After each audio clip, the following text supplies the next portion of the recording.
Je m'infiltre dans cette boutique de couteaux japonais. Leurs lames sont tellement aiguisées que ça avait même coupé le doigt de mon copain. Et il faut croire que ça ne l'arrête pas parce qu'il voulait un deuxième couteau. Cette rue est géniale parce qu'il y a 29 boutiques, oui 29 boutiques de couteaux. Et celle où on se trouve, c'est la plus grande de la rue. Et du coup, celle aussi avec le plus de choix. En plus, ils ont des super conseils et ils parlent en anglais et aussi en français. Là, elle nous a conseillé 3 couteaux différents qui sont pour les débutants, mais ils ont aussi pour les professionnels. Mon copain a hésité, comme il travaille en cuisine ici, à prendre un couteau pour les pros. Et comme je voulais aussi l'utiliser, on a décidé de rester sur du débutant.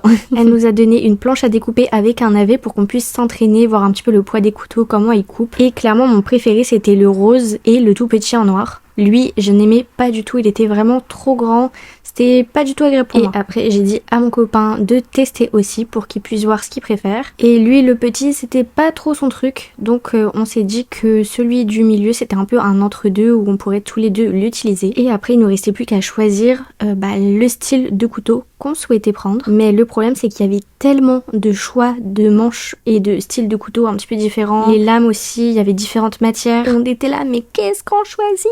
Et après, en plus, on pouvait mettre une gravure sur le couteau pour mettre notre prénom. Comme Arturo-san avait déjà le sien, j'ai décidé de mettre. Il va réussir à lire ce qui est écrit. Bref, je vous mets toutes les infos en description si vous souhaitez y aller aussi. Matane!